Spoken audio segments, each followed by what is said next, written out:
오늘 두 번째 시간의 주제는 바로 이겁니다. 시대의 경랑과 분열하는 자라고 하는 주제로 화산도의 6권 15장 6권까지 읽어가도록 하겠습니다. 화산도의 6권을 읽어가면서 여러분들하고 말씀을 드릴 텐데요. 오늘 이야기들은 15장을 읽어가 보시면 이 독특한 문제점들을 아마 여러분들 확인하실 수 있을 것 같습니다. 우선 화산도의 15장 제6권이죠. 이 장에 초점하자는 남승지입니다. 혁명가 남승지의 시선에서 화산도의 서사가 진행이 됩니다. 이야기 한번 들어가 보도록 하죠. 15장을 어떻게 읽을 것인가? 시작은 의심으로 전개가 됩니다. 일단은 유다련에 대한 배신, 유다련에 대한 의심이 되고요. 토벌대와 경찰이라는 외부의 적은 좀 배경으로 물러나고요. 조직 내부의 불신, 미래, 광기가 서사의 동력이 됩니다. 7개의 장면을 따라가면서 읽을 건데요. 매 장면에서 이 3가지의 층위를 우리가 읽어가도록 하겠습니다. 하나는 서사의 사실입니다. 이 서사의 사실이라고 하는 건 결국 이런 내용이 되죠. 누가 무엇을 순서로, 즉 화산도 6권 15장에 나와 있는 표면의 사건을 중심으로 한번 읽어갈 거고요. 두 번째는 그 인물들의 신체와 심리, 남승지의 거울, 박삼봉의 발작, 번역되는 내면의 동요를 읽어갈 겁니다. 그런 내면의 동요 위에 8년 8월입니다. 역사의 지층을 우리가 한 차례 더 들여다보도록 하겠습니다. 8년 8월에 이 역사적인 무게가 인물에게 응축되는 방식을 여러분들과 함께 읽어가도록 하겠습니다. 자, 먼저 시간을 볼까요? 자, 이 시간대를 좀 확인해 보도록 하겠습니다. 1948년 8월의 시간에 15장이 자리하고 있습니다. 여러분 잘 아시겠지만 1948년 4월 3일 봉기가 발발하고요. 4월 28일 평화협상이 결렬이 됩니다. 8월 15일 남한만의 단독정부가 수립이 되고요. 이 장면에 대한 이방근의 내면 분노가 차오르죠. 매국노의 나라가 되어버렸다라고 하는 비판적 시선을 우리는 확인했습니다. 이제 시간은 8월 20일입니다. 지하혁명가들의 생존이 압박되고 있고요. 극한으로 치닫고 있습니다. 소설에서는 남승지와 동지들은 벼랑 끝에 서 있다라고 하는 표현이 등장하게 되는 시간적인 순서, 시간적인 레이어들을 여러분들 좀 확인을 해주셨으면 좋겠습니다. 첫 번째는 남승지 내묘 등장하게 되죠. 거울 앞에 서 있는 남승지, 그리고 일본 오사카에는 말순의 편지를 받게 됩니다. 두 번째는 성내지구 책임자가 교체가 되고요. 유달련이 이름을 바꾸죠. 유성원이라는 이름으로 바꿉니다. 정세원과 유달련의 밀착, 회동에 대한 의심들이 싹트게 됩니다. 소영소에서 오균 소장을 면담하게 되고 오균 소장이 결국 비밀 동지였다는 사실을 확인하고 여기 화산도에 보면 문제적 인물이죠. 용백이라는 인물이 등장합니다. 이 용백이라는 인물은 김석범의 소설에 있어서의 민중성을 상징하는 인물입니다. 김석범이 아쿠다쿠아상 최종 후보에 올랐다고요. 당선작 없음이라고 하는 사건을 마주하게 되는데요. 그때 최종 후보에 올랐던 작품이 바로 만덕 유령 기담이라고 하는 소설입니다. 그 다음에 관음사에 대한 얘기, 그리고 죽음의 냄새, 박삼봉 폭로, 박삼봉의 발작, 그리고 읍사무소의 적기 개양 사건으로 이 소설이 전개가 됩니다. 제가 이 표시한 대목들은 이 5장면들, 이 소설 속에서의 갈등이 외부의 적이 아니라 내부의 의심으로 꺾이게 되는 결절점을 맞게 되는 대목이라고 볼 수 있겠습니다. 자, 그러면 이제 본격적으로 화산도의 6권 15장으로 들어가 보도록 하겠습니다. 양준호의 빈방에 거울 앞에 선 남승지의 모습, 일본에서 온 말순의 편지를 목격하게 되죠. 혁명 남승지가 양준호의 방에 혼자 머뭅니다. 이때 양준호는 거울을 바라보게 되죠. 거울은 단순한 사물이 아니라 혁명가 남승지 내면의 내 모습을 스스로 마주하게 되는 매개체로 작동하게 됩니다. 강몽구가 일본에서 가져온 여동생 말순의 편지를 읽게 되죠. 그 여동생 말순의 편지에는 4월 24일 사이사 한신교육투쟁의 현장, 어머니가 투병 중이라고 하는 사실, 말순의 입선 소식이 담겨져 있습니다. 오사카에 남아있는 가족으로부터 전해온 편지를 읽고 남승지는 고민하게 되지요. 가족들과 함께 있을 것인가, 아니면 제주에서 혁명가로 남아 있을 것인가. 몸은 하나이지만 결국은 두 개의 장수로 찢겨버립니다. 거울은 그 분열을 비추는 장치로 작동을 합니다.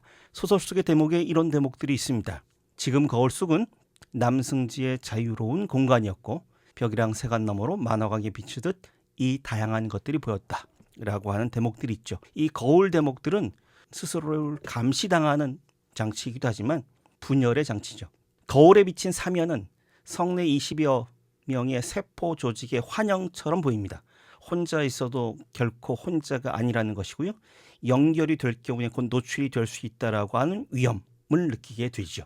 또 하나는 일본의 가족과 제주의 혁명가 사이에서 갈라진 내면, 거울은 결국 나라고 하는 것이 두 개로의 자아로 분열될 수밖에 없다라는 것 사실을 보여줍니다. 또 하나는 이 양준호의 방은 남승지가 숨어 지내는 도피처만이 아닙니다. 시대의 압박이 응축된 심리적 밀실이라고 보는 게 맞겠지요. 왜냐하면 남승지는 고도의 심리적인 긴장을 느끼고 있습니다. 결국은 언제 어떻게 발각될지도 모른다라고 하는 불안감, 조여오는 터벌트의 신문들, 그런 것들이 시대의 압박이 이렇게 응축돼서 나타나고 있는 심리적 밀실이라고 볼 수 있지 않겠습니까? 자, 일단은 우리가 화산도를 12권 읽어가면서 화산도를 읽는 독자의 욕망이, 1차적인 욕망이 뭔지 한번 이야기해 보도록 하죠. 화산도를 읽는 독자의 1차적인 욕망은 화산도를 통해서 제주 4.3이라고 하는 미중의 폭력이 어떻게 사실적으로 재현되고 있는가라고 하는 과거의 재현을 확인하고자 하는, 사실 과거의 사실적 재현이라고 하는 측면에 포커스를 맞추게 되죠. 그런데 화산도를 읽다 보면 제주 4.3이 사실적, 역사적 사실의 재현 자체가 화산대의 목적이 아니라는 사실을 여러분들은 너무나 잘 알 수 있을 것 같아요. 그런 부분들이 등장하게 되는 것들이 바로 이 거울이 아닌가라는 생각이. 화산도에 등장하는 이방근의 내면, 남승지, 이 두 인물의 내면들의 모습들을 해석하기 위해서는 심리분석적인 방법으로 텍스트를 읽어갈 수 있을 텐데, 이 거울이라고 하는 걸 보면서 딱 떠오른 인물이 바로 락강이었습니다. 락강의 거울 단계라고 하는, 락강 8개월에서 16개월 되는 유아가 거울 속에 비친 자기 자신의 모습을 나로 그걸 오인하게 된다는 거죠. 그걸 자기 자신이라고 판단하게 되지만 그것은 결국 상상된 것이고 그걸 오인이라고 하는 표현을 쓰게 됩니다. 이 거단계라고 하는 분을 보면 일종의 상상계, 상승계, 실제계가 아닌가라는 생각이 들어요. 말순의 편지가 비추는 단란한 가족상, 이 남승지가 욕망하는 상상적 이미지죠. 하지만 남승지가 로서는 획득할 수 없죠. 거기에는 상징계, 아버지의 이름이라고 하는 락강의 표현이 나오겠지만 당이나 조직이나 암호나 신임장이라고 하는, 즉 남승지가 하는 기호로 호명하는 질서가 등장하게 되고요. 남승지는 자신의 이름조차 위장해야 되죠. 그런 상징적 그물들이 옥죄게 됩니다. 하지만 그 상상계와 상징계로 포함될 수 없는 넘 것들, 즉 언어로 봉합되지 않고 남아있는 잔여물들, 그런 것들이 결국 이 실제의 팀으로 귀환하는 것. 락강의 거울 단계를 적용한다기보다 일종의 뒤집는 장면, 즉 자아의 탄생이 아니라 자아가 하나로 봉합될 수 없다라고 하는 역상의 거울의 모습들을 이 장면에서 우리는 확인할 수 있지 않을까라는 생각을 해봅니다. 편지가 오지요. 오사카에서 말순의 편지를 전달받습니다. 일단은 남승지는 혼자의 부채감을 느끼게 됩니다.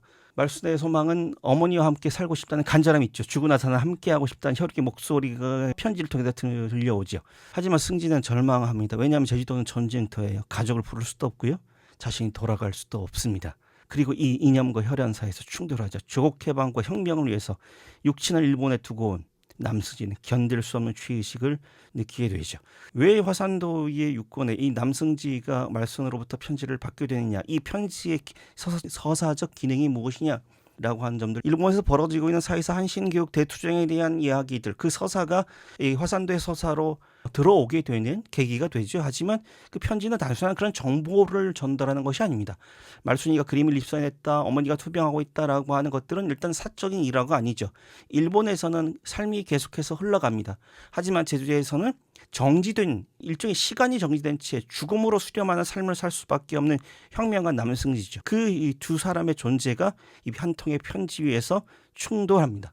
남승지의 부채감, 그런 점에서 개인의 감정이 아니라 일종의 디아스포라가 떠안은, 디아스포라가 낳은 분담, 그것을 신체적으로 느끼는 일종의 신체적 증거가 아닐까.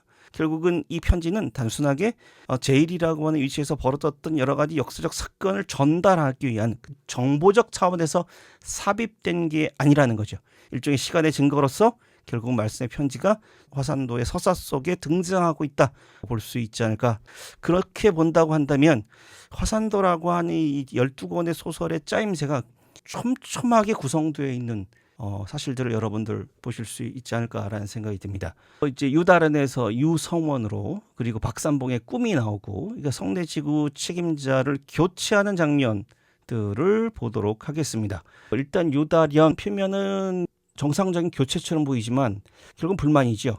그 유달현은 당의 조직 원칙에서 나온 요청이다. 자신도 이를 당원으로 적극 지지한다라고 했지만 불만이 쌓이게 되죠. 유다련에서 유성원으로 이름을 바꾸게 됩니다. 박삼봉의 꿈 이야기가 여기에도 등장하죠. 박삼봉의 꿈이 나오죠. 포로 수용소로 향합니다. 정세영을 보게 되고요. 죽음의 귀신을 본 것 같은 불쾌감을 느꼈다고 얘기합니다.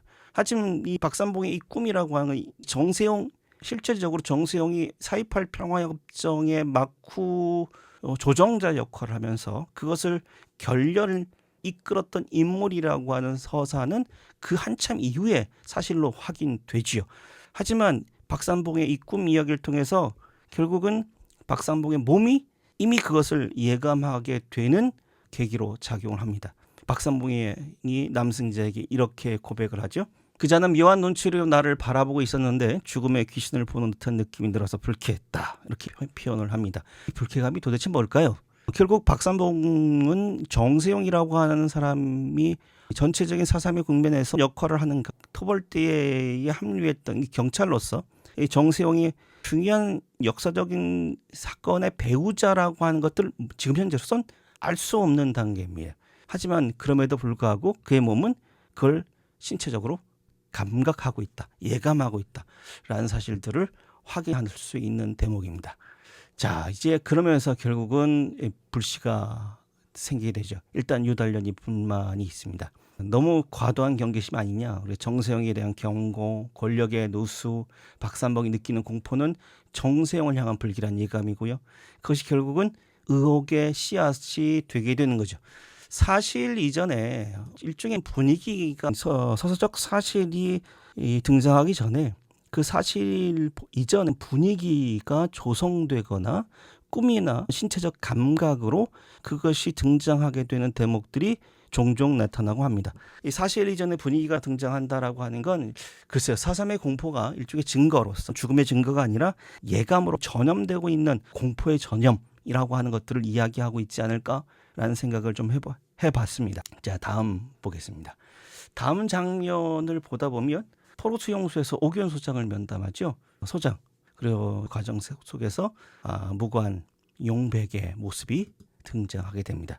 국군 소장과 지하혁명가가 만납니다. 있을 수 없는 일이죠. 결국은 국군 소장, 그 실존 인물을 모델로 하고 있습니다만 국군 소장이 결국 비밀 당원 동지라고 하는 사실들을 확인하게 되는 겁니다. 바지 허리춤에 숨긴 신임장을 건네고, 그리고 오규는 확인 후에 그 자리에서 불을 태워버리죠. 그리고 이 오규는 도쿄 유학 시절 선배 이방근을 통해서 남승지의 본명도 알고 있습니다. 여기서는 김명우라고 하는 가명을 이야기하고 있지만 김동진이 있느냐, 수용되어 있느냐, 수용자 명부를 가져오게 하고요.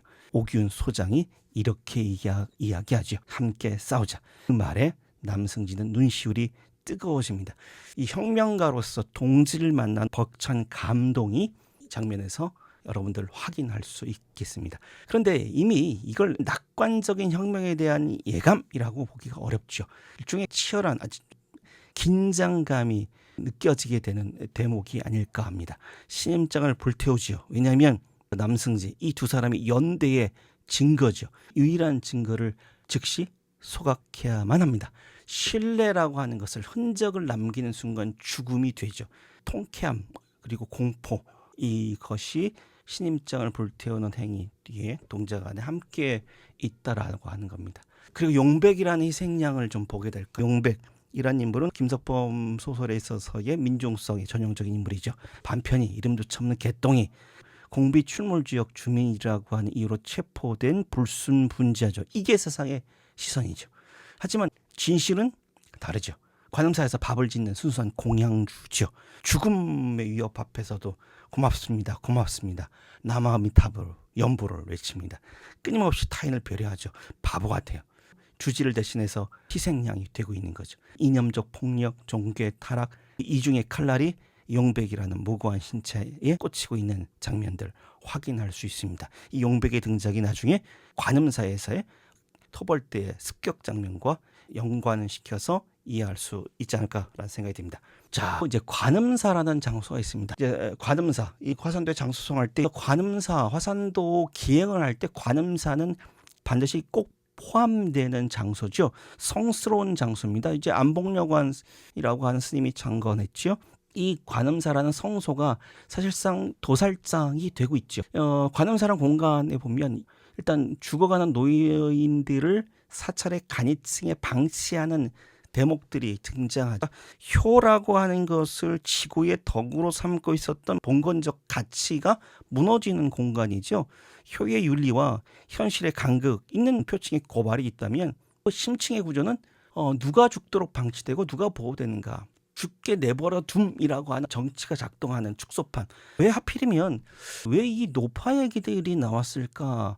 서사에서 좀 불필요한 대목들이 아닐까라는 생각들을 여러분 안 해보셨습니까? 화산도에서 이 다음 장이 되게 긴박하잖아요. 이런 노인들 실제로 제주에 이런 일이 있었느냐 없었느냐라고 하는 사실을 따져서 소설을 읽으면 굉장히 잘못 독해하시는 겁니다.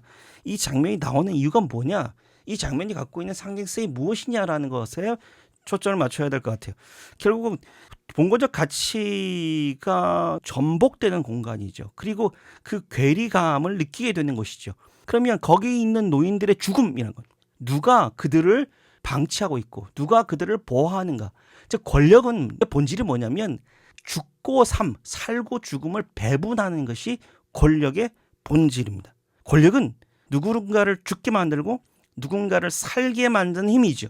결국은 이것이 관음사는 죽게 내버려 둔다라고 하는 정치가 작동한 축소판. 지금 제주 4.3에서 대토벌 작전을 앞둔 1948년 8월의 시점은 결국 반공주의라고 하는 권력이 결국 생사 여탈권을 쥐고 있다라고 하는 표현을 자주 보실 텐데 죽음과 삶을 가르는 권력이 되어버리고 있다라고 하는 것들을 이 장면을 통해서 보여주고 있는 것, 상징적으로 보여주고 있는 것이라고 보시면 될 것 같아요. 자, 관음사, 토벌대가 급습하죠. 근데 남승지를 살린 건 오히려 그 죽어간 노파들의 악취가 남승지를 살겠습니다. 냄새가 살린 거죠. 즉 죽음을 가려준 이 역설적인 장면들. 관음사에서 결국 남승지는 잡힐 뻔하잖아요. 여러분 한번 기억을 좀 되새겨 봅시다. 토벌대가 급습합니다. 국방경비대 토벌대가 관음사를 급습하죠. 남승지는 죽음을 앞둔 노파들이 모인 악취나는 간이 2층으로 숨어 들어갑니다. 자, 이렇게 숨어 들어갈 때, 자, 토벌대다, 도망쳐라. 그런데 군인들이 남아있는, 그러면 그들의 입장에서는 공비고 폭도들이죠. 그들을 수색하는데 간이 2층은 수색도 하지 않습니다. 그 이유는 뭐냐면 어둠 속의 이상한 분위기, 냄새에 압도당해서 수색도 하지 않고 그대로 철수해버렸다. 소설 속 대목이 등장하죠. 장면의 핵심은 결국 뭡니까? 냄새입니다. 일본어로는 니오이라고 하죠. 여러분 부엌이와 이방근의 관계에서 핵심적인 어떤 감각이라고 하면 촉각입니다. 이 냄새입니다. 니오이. 이 냄새의 감각입니다. 이 장면의 핵심도 역시 냄새라고 볼 수 있겠죠. 시각으로 작동한 토벌의 권력입니다. 토벌 때는 눈으로 확인하는 겁니다. 하지만 이 냄새, 후각의 벽 앞에서 이 시각은 좌절됩니다. 살아있는 자를 죽이려는 자들이죠. 누가요? 토벌 때죠. 하지만 죽어가고 있는 자들의 악취에 쫓겨납니다. 결국 남승지가 관음사 급습에서 살아남을 수 있었던 이유는 뭘까? 남승지 영웅적인 행위, 남승지가 마치 MI6에 있는 007이나 아주 날렵한 몸을 가진 혁명가라서 살아남은 게 아닙니다. 가장 비천한 신체와 우연하게 마주함으로써, 우연하게 공모함으로써 결국은 생존할 수 있었다는 거죠. 이 냄새, 죽음, 화산도를 관통하는 주제가 뭐냐라고 여러분들이 저한테 질문하신다면, 저는 바다 밑에서라고 하는 화산대의 후속 등장하는 한 구절, 돼지가 되어서도 살아남아라 라고 하는 구절을 떠올려 봅니다. 결국 돼지는 가장 비천한 짐승이죠. 가장 하찮은 짐승입니다. 제주 흑돼지, 똥돼지를 한번 생각해 보세요. 가장 비천한 존재가 돼서라도 생존해라는 겁니다. 결국 이 장면도 가장 비천한 신체들과의 우연한 공모에서 결국 생존할 수밖에 없었다는 거죠. 여러분, 무등리화에서 살아남은 한 여인의 일화는 많은 분들이 기억하십니다.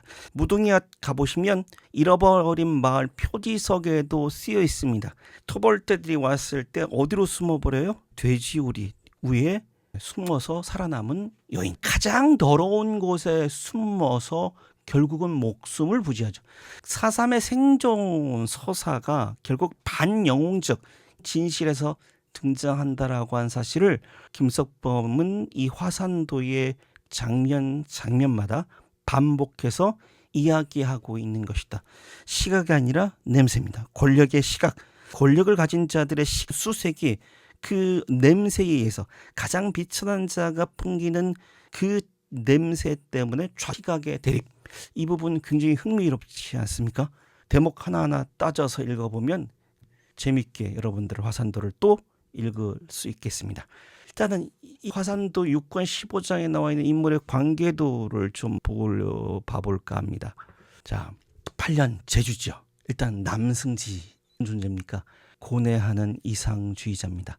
혁명, 그리고 배신자의 나라가 되어선 안 된다라고 하는 신념에 사로잡힌 인물이죠. 그 고생을 마다하지 않고 결국 혁명가의 삶을 살겠다라고 하는 인물입니다. 하지만 고민하죠. 고뇌하는 이상주의자 남승지가 등장합니다. 양준호는 좀 현실주의적인 혁명가의 모습이죠. 결혼 얘기가 나오니까요. 이제 방공 억압 시스템 안에 두 사람의 존재가 대립됩니다. 하나는 비밀당원인, 그리고 경찰 계장이자 친일 협력의 혐의가 있는 정세영이라는 인물. 그리고 이방근은 소파에서 일어나느냐 마느냐, 행동하느냐 마느냐를 고민하는 사람입니다. 거기에 용백이라고 하는 관음사 공양주, 일종의 희생양으로서 민중적 어떤 봉건적 질서로부터 봉건적인 질서에서도 비천한 존재이고, 이 반공주의적 폭력 이 앞에서도 무방비로 노출될 수밖에 없는 존재, 용백과 같은 존재. 다양한 인물들의 모습들은 어찌 보면 8년이라고 하는 시간적인 국면에서 살아남기 위해서 누군가는 희생양으로, 누군가는 비밀당원으로, 누군가는 현실주의 혁명가이지만 현실이라고 하는 것들을 고민하지 않을 수밖에 없었던 인물이고, 또 누군가는 그 이념이라고 하는 것이 얼마나 허망한 것인가를 두고 고민하는 회색분자. 이런 모습들 속에서 우리는 1948년 제주의 한 단면들을 읽어낼 수 있지 않을까라는 생각이 듭니다. 인물 관계도만 보시더라도 1948년 제주의 모습들, 그리고 1948년 제주에서 살아남기 위해서 자신의 가면을 쏠 수밖에 없었던 사람들의 모습들을 여러분은 확인하실 수 있겠지요. 자, 다음 장면 보실까요? 자, 박삼봉 드디어 등장합니다. 박삼봉의 모습 봅시다. 야간 미행을 하게 되고요. 공지 유달년이 적의 집으로 들어갔다라고 하는 대목들이 나오게 되죠. 자, 보겠습니다. 경찰서에서 퇴근한 정세용을 우연한 충동으로 뒤쫓죠. 유달년이라는 걸 만납니다. 그리고 정세용의 집으로 함께 들어가죠. 그리고 유달년이 거기 있다가 1시간쯤 지나서 다시 나옵니다. 유달년이 나온 정세영이 집이 있는 방향의 길로 함께 들어갔다. 유달년은 줄곧 뭐라고 얘기했습니까? 정세영이 자신을 노린다고 말했죠. 이방근도 주의를 줬죠. 그런 그가 한밤중 저기 집에 1시간을 머문다. 여러분 말이 됩니까? 말이 안 되는 이야기입니다. 그 얘기를 하고 있는 거죠. 자, 어떻습니까? 정세영은 도대체 인간인가? 뭐하는 인간인가? 라는 의심이 들 수밖에 없는 대목입니다. 자, 다음 장면 보시겠습니다. 이제 방산복이 꿈모 얘기를 하다가 갑자기 발작하죠. 광기 간질을 하고 있는 장면으로 볼 수 있을 텐데 이 장면 좀 보시죠. 악몽의 내용을 볼까요? 악몽의 내용이 뭐냐면 박산봉과 이방근이 정세영의 시체를 수습해요. 그리고 바다에 수장하는 꿈을 꿉니다. 이제 나중에 화산도를 읽어보시면 이게 다 앞으로 나올 소설의 사건들을 암시하는 대목이죠. 꿈속에서 내가 그 자를 죽인 건 아니야. 이미 누군가에 살해됐어. 이방근이 어떻게 됐다는 거야. 하는 이런 구절을 통해서 정세영이라고 하는 사람에게 뭔가 일이 벌어지겠구나. 그런 것들을 느낄 수 있겠죠. 박산봉의 꿈을 우리는 어떻게 볼 것인가. 자, 기본적으로 현실에서는 반민족 행위자인 정세영을 채용하지 못합니다. 어떻게 할 수 없죠. 현실에서는 불가능합니다. 지금까지는. 하지만 현실에서 처단하지 못하는 반민족 행위자를 무의식이 먼저 처형을 하죠. 그리고 신체를 통해서 말로 고발할 수 없는 진실, 발작이라는 신체 증상으로 터져 나옵니다. 그리고 광기의 전염. 좀 남승지에게 그것은 일종의 공포이지만 조직분열의 징후적인 현상으로 우리는 읽을 수 있지 않을까라는 생각이 듭니다. 이 화산도에 등장하는 꿈의 장면들 하나하나 모아보시면 굉장히 흥미롭게 읽을 수 있는 대목들이 아닌가라는 생각이 듭니다. 자, 이제 읍사무소 적기개항 사건입니다. 태극기 대신에 붉은 깃발이 걸려있죠. 조직을 삼킬 뻔한 위기가 결국 역설적으로 내부의 의심을 거두게 하는 대목입니다. 한번 보도록 하죠. 있어야 할 읍사기가 걸려있다라고 하는 건 지금 이제 큰일 날 일이에요. 지금 1948년 8월 20일입니다. 이쯤이면 1948년 2월 정도면 이 남로당 계열에 대한 일제 총검거가 하게 됩니다. 이제 남로당 당원들은 지하로 숨어들 수밖에 없어요. 자기의 신분이 발각이 되면 잡혀갑니다. 죽을 수밖에 없는 운명입니다. 더 이상 살 수 없어요. 그리고 이제 50단선에 그렇게 반대 투쟁을 했지만 결국 8월 15일 단독 정부가 수립이 되잖아요. 이승만 정부가 탄생했습니다. 그 단독 정부 수립에 반대했던 사람들, 앞장서서 반대했던 이 남로당 조직원들은 정권의 입장에서, 권력의 입장에서 눈에 가시 잡혀갑니다. 덕기를 건너는 건 지금 정말 무모한 행동이에요. 정말 무모한 행동입니다. 이 무모한 행동을 해버린 겁니다. 남승지가 깜짝 놀라죠. 그래서 도대체 무슨 일인가?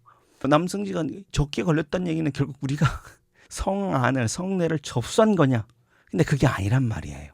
결국 내부제 소용이죠. 알고 보니 조직과 무관한 젊은 건축기사의 단독적인 행동입니다. 자칫 잘못하면 지하 조직 전체가 이 사건에 말려들게 되죠. 이렇게 되면 조직은 괴멸됩니다. 힘도 못 써보고 지금 아직 덜 싸웠어요. 아직 싸워야 될 일들이 있음에도 불구하고 조직 전체가 괴멸될 위기입니다.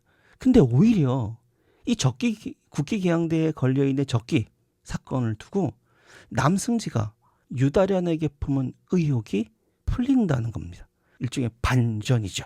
이 적기개항 사건이라고 하는 겁니다. 근데 한번 다시 물어봅시다. 적기 사건이 비조직원의 단독 소형으로 밝혀지니까 남승지는 떨릴 듯한 압박에서 벗어난다. 이런 표현이 있죠. 그리고 유달년을 향한 의심도 함께 거둡니다. 즉 우연한 사실 하나가 구조적인 불신을 덮죠. 그런데 그 의심이 정말 해소됐나요? 정말 그 의심이 한치의 오류도 없이 다 명명백백하게 밝혀졌나요? 안 그러죠?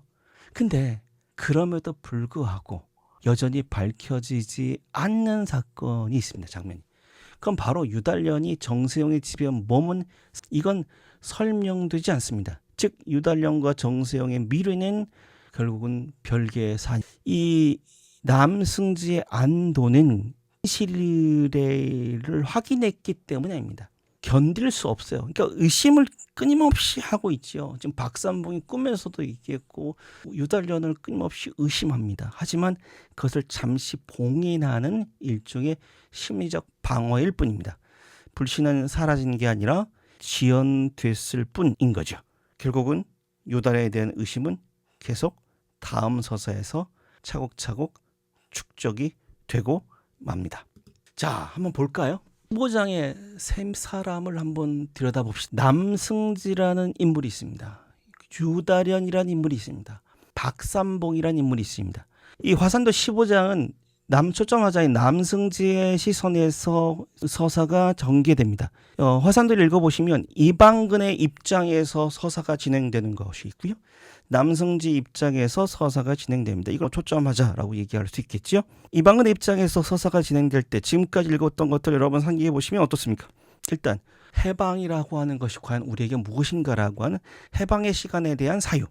두 번째, 그 해방에 대한 사유가 무엇으로 확정이 됩니까? 즉 해방이라고 하는 것이 우리에게 무엇인가라고 하는 건 미군적인 점령, 그리고 친일파들 잡아가는 과정, 그리고 단독 정부가 수립되어 가고 있는 그 역사적 사건에 대한 이방근 시기의 역사의 해석입니다. 자, 이제 남승지의 이야기가 전개가 됩니다. 남승지의 시선에서 이야기가 전개되는 건 일일까요? 바로 혁명, 그리고 조직, 이 게릴라들이 갖고 있는 어떤 이데올로기, 이념적인 지향점들의 다양한 스펙트럼을 보여주기 위한 하나의 서사적 장치라고 생각이 됩니다. 자, 남승지는 혁명가입니다. 그리고 이상주의자죠. 남승지가 갖고 있는 이념은 유달연이 갖고 있는 이념과 다릅니다. 유달연과 남승지는 이 남로당 조직에 가입한 동기부터 다르죠. 남승지는 일본에 있다고 왔습니다. 여기 있어서 그냥 편안하게 살면 돼요. 그래도 현실적인 조건이 맞지 않으면 어디로 가면 됩니까? 말순이 편지 보냈잖아요. 오사카로 가면은 되는 인물인데 결국은 남지요. 즉 자신의 이념을 실천하고자 하는 실천주의자, 이상주의자입니다. 하지만 유달연은 일단은 강등이 됐죠. 그리고 밀정에 대한 의혹도 있습니다. 유달연 인물입니까? 그죠? 해방 전에는 친일 협력입니다. 협회 조직의 일원이었습니다. 그러다가 이방근의 표현대로 따지면 어떻습니까? 좌익 만능 시대에 얼른 좌익의 가면을 쓴 사람이죠. 그럼 유달연과 남승지의 혁명에 대한 조직의 합력에 대한 동기 자체가 다른 겁니다. 박산봉은 남승지와 유달연과 조금 다르죠. 남승지와 유달연이 일종의 지식인이라면 박산봉은 그야말로 프롤레타리아죠. 남해자동차에서 일하고 있는 노동자입니다. 이 당 조직에 있어서 하층, 기층을 담당하고 있는 인물입니다. 근데 이 인물이 결국은 목격을 합니다. 그 불안을 자신의 몸, 신체적 감각으로 느끼게 되죠. 꿈을 이야기하죠. 박산봉도 사생하거든요. 그런 과정 속에서 박산봉은 유달연이 갖고 있는 여러 가지 행적들에 대해서 의심하게 되고 그것을 직접 목격하는 인물입니다. 그리고 그 내면을 들여다볼까요? 남승지의 내면은 어떻습니까? 6권의 15장의 첫 시작이 남승지가 양준호의 집에 있고요. 그 집에서 거울을 바라보고 있는 장면들. 지금 남승지와 유달연이라는 걸 하는 건 기본적으로 상징, 이데올로기라고 하는 상징적 체계에 있죠. 근데 남승지는 그 거울을 보면서 뭘 느낍니까? 나는 도대체 어떤 존재인가, 인간인가라고 하는 것들을 느끼게 되죠. 그래서 이 내면은 결국은 나라고 하는 존재, 내가 생각하는 이데올로기라고 하는 것에 대한 실천적, 즉 이상주의자적인 자신의 실천이 가능할 수 있을 것인가, 가능하지 못할 것인가라고 하는 갈등하는 인물. 유달연은 남승지가 갖고 있는 내면적인 고뇌하고 수준이 다릅니다. 유달연은 결국은 그것이 신념인지 배신인지, 결국은 배신이라고 하는 게 가장 중요한 건 자기 자신의 아니에요. 일종의 출세주의적, 기회주의적 속성을 가진 인물이죠. 박산봉은 좀 다릅니다. 박산봉은 출신 자체가 프롤레타르입니다. 그리고 사생아 출신이에요. 그리고 근데 박산봉이 그들을 목격합니다. 그리고 그것을 얘기하고요. 발작을 일으킵니다. 광기, 발작과 광기라고 하는 이 신체적 감각은 이성적 용어나 어떤 이념적 테두리에서 판단할 수 없는 일종 신체적 감각으로 우선 앞으로 다가올 누군가의 배신, 그리고 사태의 심각함을 소설을 통해서 서사에서 미리 보여주는 것이죠. 이 세 사람의 얼굴들을 가만히 보시면 결국 이 화산도의 6권의 15장에 등장하고 있는 남승지, 유달리안, 박삼봉이 세 갖고 있는 내면의 어떤 불안함, 이 내면의 모습들을 우리는 확인할 수 있지 않을까라는 생각이 듭니다. 굉장히 흥미로운 대목입니다. 남승지는 이념적인 이상을 실천하기 위해서 가족을 버려야 되지요. 인간적 굴레로부터 벗어날 수 없는 끊임없이 딜레마를 겪고 있는 인물이죠. 이런 인간적 굴레. 근데 화산도의 인물들 중에서 결국 끝까지 살아남는 건 남승지예요. 화산도를 읽다 보면 결국 여러 가지 생각들을 많이 하게 되는데, 제가 좋아하는 시인 중에 파울 첼란이라는 시인이 있습니다. 파울 유대인 수용소 생존자입니다. 시인. 거기서 가족들이 다 사망합니다. 파울레 첼란이 유대인 수용소에서 살아남아서 한 얘기가 굉장히 흥미롭습니다. 언어가 결코 수용소의 삶을 구원해주거나 우리의 삶을 보장해주지 않았다. 그리고 말이라고 하는 것, 글이라고 하는 건 지독히 무기력했다라고 고백합니다. 근데 그 뒤에 말이 멋있어요. 그럼에도 불구하고 우리는 언어를 포기할 수 없었다. 언어를 경유할 수밖에 없었다라는 이야기를 결국 그런 것 같아요. 남승지라고 하는 인물도 이데올로기라고 이념이라고 하는 것이 유토피아적으로 그것이 실천될 수 있다라고 하는 건 일종의 상상이겠죠. 혁명적 환상 또는 상상이겠죠. 근데 남승지는 그 실천될 수 없는, 결국은 실현 수 없는 그 혁명적 이념에 추구하려고 합니다. 하지만 그 안에선 무엇이 있어요? 가족을 버려야 되는, 가족을 만날 수 없고 어머니가 아프시다 하더라도 자식으로서 도리를 할 수 없는 그 인간적 고뇌를 느끼게 되죠. 근데 이런 인간적 고뇌를 느끼는 인간이 결국은 폭력적인 비극이 벌어지고 있는 섬에서 살아남는다는 것.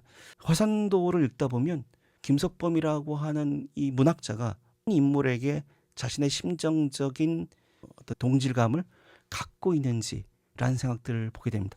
이방근이 어찌 보면 화산도라고 하는 소설을 통해서 해방의 의미를 묻는 일종의 분석적 그리고 사유적 인간으로서 이방근을 내세우고 있다면, 남승지는 혁명적 이념과 인간적인 고뇌 사이에서 늘 끊임없이 번민하고 교조주의적인 입장에서 보면 나약한 인간이죠. 아직 혁명이 몸으로 체화되지 않은 인물이죠. 하지만 그 인물을 끝까지 김석범은 옹호하고 그를 끝까지 살아남게 만듭니다. 어찌 보면 화산도는 제주 4.3을 일종의 혁명으로서의 이라고까지 이야기하고 있는 소설이 아닐까라는 생각이 듭니다. 제주 4.3에 대한 정명 얘기하면서 항쟁이라고 얘기하는 것 그 자체에 대해서조차도 반대하시는 분들이 있는 지금의 제주 4.3이 혁명이었어라고 얘기하면 정말 말도 안 되는 소리다라고 말씀하시는 분들도 있겠죠.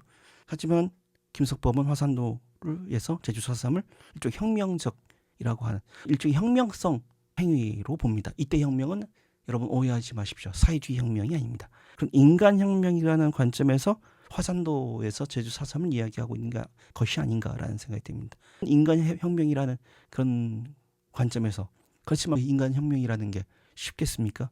유토피아적으로 생각하면, 이 머릿속으로 생각하면 충분히 해야만 하는 일이고 가능한 일이기도 하지만 결국 그것이 불가능할 수밖에 없고 좌절될 수밖에 없는 역사적 흐름이 있는 거죠. 결국 그 사이에서 갈등하는 개인의 나약하고도 치열한 내면을 우리한테 보여주는 것이 아닌가. 화산도는 제주 4.3이라고 하는 역사적 사건을 서사적으로 지원하려고 하는 것을 목적으로 하는 것이 아니라 제주 4.3이라고 하는 이 역사적 사건 속에서 그 시간대를 살 수밖에 없었던 정말 나약한 개인들, 때로는 비굴하고 때로는 비참하고 때로는 고뇌하고 때로는 비겁한 그런 개인의 그 내면들을 해부하는 것이 아닌가. 인물들이 비겁 졸렬하고 부끄러움을 느끼고 그 안에 그 시대에서 생기 위한 치열하게 삶을 살아가고자 했던 그 치열한 내면들이 있는 존재들이 아닌가. 그런 이야기들을 김석범의 화산도는 우리에게 이야기하고 있는 게 아닐까라는 생각이 듭니다. 김석범의 화산도는 인간에 대한 얘기입니다. 개인의, 나약한 개인에 대한 이야기입니다. 이방근이나 남승지도 혁명 전사 이런 사회주의적 리얼리즘적 관점에서 다뤄질 수 없는 그런 인물들을 보여주고 있거든요. 그래서 화산도가 뭐냐? 제주 4.3에 대한 역사적 서사적으로 지연하는 것, 서사적 지연이 목적이 아니라 거대한 역사의 파도 앞에서 고민할 수밖에 없었던 개인에 대한 이야기가 아닌가라는 생각이 듭니다. 역사와 문학은 다릅니다. 하지만 문학은 역사가 다루지 못하는 무엇을 얘기해요? 인간을 얘기하죠. 그 인간의 내면을 이야기하는 것이 화산도 김석범이 말하고자 하는 제주 4.3이 아닐까라는 생각을 봅니다. 결국은 이 조직 내부의 불신과 갈등이 있죠. 혁명적 낙천주의를 다짐하던 남승지였습니다. 하지만 끊임없는 의심이죠. 불안합니다. 박산봉의 발작 같은 광기에 같이 저명이 있죠. 그 불안함. 이 표면으로는 어떤 이 남승지와 외부 권력과의 이지만 그 심층으로 들어가 보면 조직 내부의 불신과 배신, 심리적인 갈등들이 보여지고 있는 대목이 아닐까라는 생각이 듭니다. 화산도를 읽을 때 좀 다른 고민의 지점들, 화산도 그리고 박산봉의 발작, 개인의 문제인가 아니면 시대의 문제인가? 신체적 감각들이죠. 그러니까 우리도 속에 등장한 인물들도 제주 4.3이라고 하는 거대한 역사적 시간 속을 살아가는 인물이죠. 우리도 어찌 보면 역사적 순간에 살고 있는 존재들인지도 모릅니다. 근데 요즘 되게 힘들죠.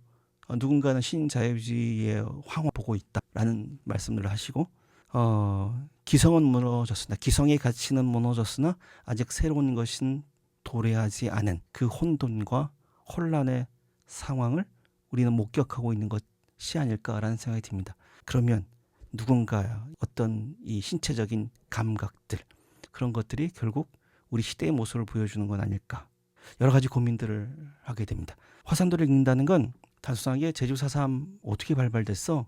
그리고 제주 4.3이 발발됐을 때 제주 4.3이 과정 속에서 사람들이 어떻게 반응했을까? 그때 이루어졌던 학살과 항쟁, 저항 이런 장면들이 어떻게 재현되고 있을까라고 하는 것들을 역사적 사건을 확인하기 위해서 화산도를 읽는 건 아니라는 생각이 듭니다. 화산도가 지금도 읽혀져야 되는 이유, 우리가 계속해서 화산도를 읽어야 되는 이유는 단순하게 화산도를 통해서 제주 4.3을 이해하는 것이 아니라 지금 우리가 살고 있는 오늘을 이해하기 위함이 아닐까라는 생각이 듭니다. 오늘을 이해하기 위해서 우리는 또 화산도를 읽어가야겠죠. 문학은 결국 그렇게 늘 현재의 이름으로 우리 앞에 도래하는 것이 아닐까라는 생각이 듭니다. 화산도는 제주 4.3 문학이라고 하는 범주에만 놓을 수 없지 않을까라는 생각이 듭니다. 화산도에 등장한 여러 사람들의 갈등, 여기 보면 러시아 문학에 대한 영향들도 상당히 많지요. 그런 실존적인 문제들, 개인의 실존에 대한 고민, 역사적 사건에 대한 해석, 여기 보면 변절자도 있고요. 혁명을 생각하는, 즉 요즘으로 치면 우리 사회가 좀 더 나아질 거야. 지금은 이렇지만 우리는 점점 좋아질 거야. 우리 사회는 더 좋은 공동체가 될 거야 하는 믿는 역사적 낙관주의 자도 있겠죠. 발빠르게 권력이 바뀔 때마다 제주도 같으면 제주도정이 바뀔 때마다 발빠르게 저기도 갔다가 하죠. 그건 그 사람들마다 명분이 없을 수는 없죠. 명분이 있죠. 그렇게 해야 될 명분들 여러 가지 이유가 있겠죠. 뭐 이유 없는 게 어디 있겠습니까? 근데 사람들 우리는 도대체 화산도를 통해서 뭘 봐야 될까? 어떻게 이 시대를 살아야 될까라는 고민들을 해야 되는 게 아닌가 생각을 해봅니다. 화산도라는 텍스트가 겹이 여러 겹인 것 같아요. 그걸 되게 두터운 읽기 되어야 된다고 생각됩니다. 단순하게 제주 4.3이 뭐야? 제주 4.3 화산도에서 해방이라고 하는 그럼 어떻게 다뤘어? 고 하는 얇은 독해가 아니라 좀 두터운 독해로 화산도를 좀 이해하셔야 되지 않을까 생각을 해봅니다. 오늘 강의 마지막은 이런 문장으로 한번 끝내보도록 하겠습니다. 조각난 거울은 끝내 하나로 붙지 않았습니다. 조각난 거울은 결국 조각나 있죠. 균열. 우리 삶은 또 마찬가지 아닐까요? 조각난 삶이겠죠. 결코 하나로 붙을 수 없지요. 그 균열의 틈으로 1948년 제주가 우리를 보듯이 그 균열의 틈으로 오늘의 우리가 우리를 마주 보는 마음으로 화산도를 조금씩 읽어 가도록 하겠습니다. 화산도 6권 15장 그 6권을 다 읽었고요. 다음에는 7권 들어가도록 하겠습니다. 이 권이면 절반쯤 반환점을 돌았습니다. 조금 속도를 내서 다음 시간에는 7권 읽어가도록 하겠습니다. 우리 화산도를 통해서 사산뿐만 아니라 오늘의 우리를 그리고 오늘의 우리의 현실을 바라보는 그런 시간이 되었으면 합니다. 오늘 시청해 주셔서 감사드리고요. 오늘 화산도를 읽는 해방과 분단 제주 4.3 항쟁 12번째 이야기는 여기서 마치도록 하겠습니다. 여러분 감사합니다. 다음 주에 뵙겠습니다.